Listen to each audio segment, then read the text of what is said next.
Hello বন্ধুরা, মোহনার দিকের আরও একটি নতুন ব্লগে তোমাদেরকে অনেক অনেক স্বাগত। আর আজ আমি তোমাদের সাথে শেয়ার করব সুজির দুধ পুলি।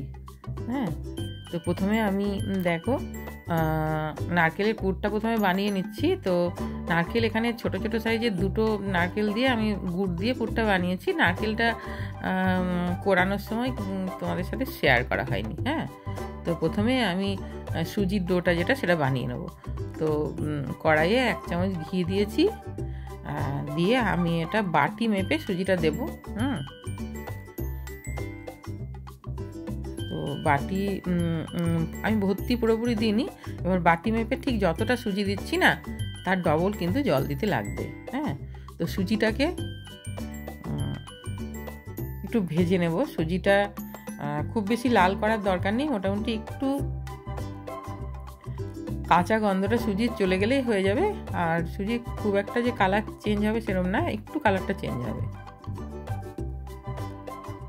দিয়ে দেখো এবারে আমি এটা হয়ে গেছে। এবারে আমি জল দিয়ে দিচ্ছি, যতটা সুজি দিয়েছি তার ডবল জল দিয়ে দিচ্ছি।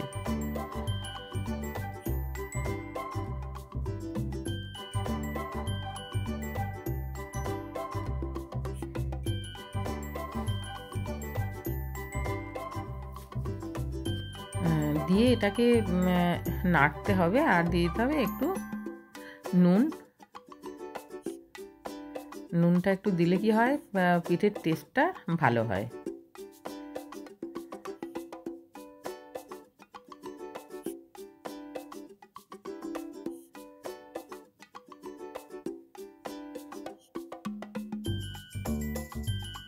আর আমি এখানে একটু গুঁড়ো দুধ দিয়ে দিলাম। গুঁড়ো দুধ দিলে কি হবে যে সুজির যে পিঠেটা বানাবো সেটার টেস্টটা কিন্তু অনেক গুণ বেড়ে যায়। হ্যাঁ,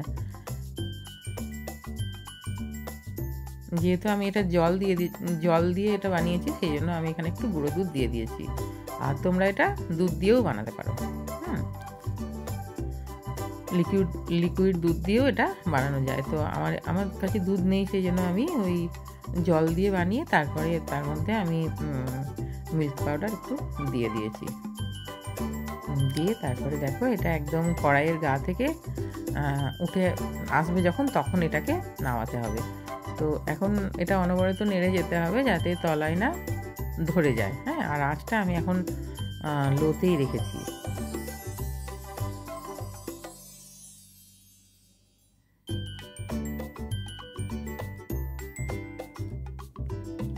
এই যে দেখো এটা উঠেই আসছে কড়াইয়ের থেকে।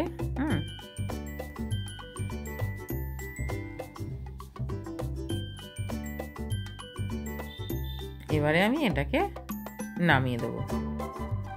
আর এই যে এটা একটা থালার মধ্যে নামিয়ে দিয়েছি। আর এটা একটু ঠান্ডা হতে দেবো, ঠান্ডা না হলে এটা মাখাতে অসুবিধা হবে।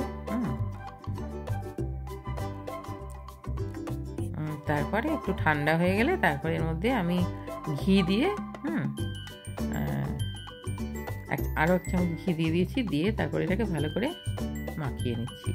আর ঘিটা নিলে কি হবে, তাহলে আর হাতে লেগে যাবে না আর কি। হ্যাঁ, একটু ভালো করে মাখানোটাও হবে আর টেস্টটাও ভালো হবে। হ্যাঁ, তো এই যে দেখো এটাকে বেশ স্মুথ করে মেখে নিতে হবে যাতে পিঠে পুলিগুলো বানানো যায় ঠিকঠাক করে। হ্যাঁ, তা না হলে কিন্তু ফেটে যেতে পারে। হ্যাঁ, পিঠেগুলো না হলে ফেটে যেতে পারে। তো সেই জন্য একটু ভালো করে এটাকে মাখিয়ে নিতে হবে। এই যে মাখানো হয়ে গেছে আমার। এবারে আমি ছোট ছোট গোলা বানিয়ে নিচ্ছি, বানিয়ে পিঠেগুলো বানিয়ে নিচ্ছি। আর খুব বেশি বড় আমি এখানে বানাচ্ছি না, ছোট ছোট সাইজেরই বানাচ্ছি। সাইজটা যে যার মতো করে বানাবে। হ্যাঁ, এই যে দেখো আর নারকেলের পুরটা আমি এখানে গুড় দিয়ে বানিয়েছি। নারকেলের পুরটা গুড় দিয়ে বানালে কি হয়, টেস্টটা ভীষণই ভালো হয়। হ্যাঁ, তো এইভাবে সবগুলো বানিয়ে নিতে হবে।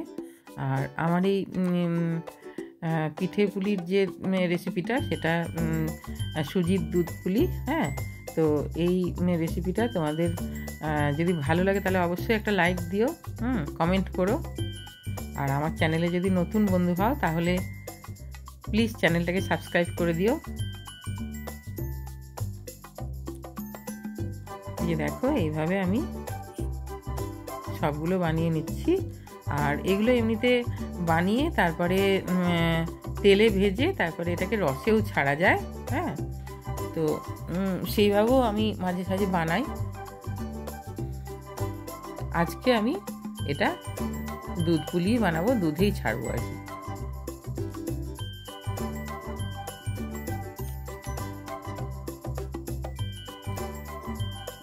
এই যে দেখো, এইভাবে আমি সবগুলি বানিয়ে নিয়েছি। আর এদিকে কড়াইয়ে দুধ গরম হতে দিয়েছি। এখানে আমি লিকুইড দুধ নিইনি, এখানে আমি ওই গুঁড়ো দুধই ব্যবহার করেছি। সেটা একটু ঘন করে আমি দুধটা দিয়েছি, যাতে খুব বেশিক্ষণ ফোটাতে না হয়। হ্যাঁ, আর এখানে চিনি দিয়ে দিয়েছি ওই 3 চামচ মতো। খুব বেশি চিনি এখানে দিচ্ছি না, যেহেতু এটা গুঁড়ো দুধের এমনিতেই একটা সুন্দর টেস্ট থাকে। হ্যাঁ, এখানে চিনি খুব বেশি দিতে লাগে না। আর তবে কেউ যদি বেশি মিষ্টি খায় সেক্ষেত্রে মিষ্টিটা বেশি দিতে পারে। তারপর দেখো ফুটে উঠেছে, তো আমি এবারে পিঠেগুলি ছেড়ে দিচ্ছি।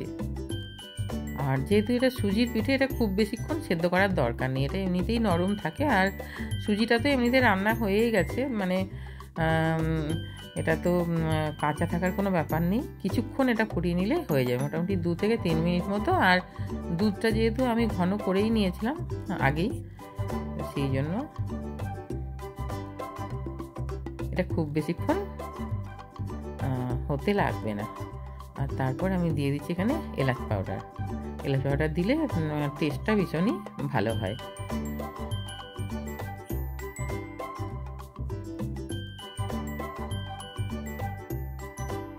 দিয়ে দেখো একেবারে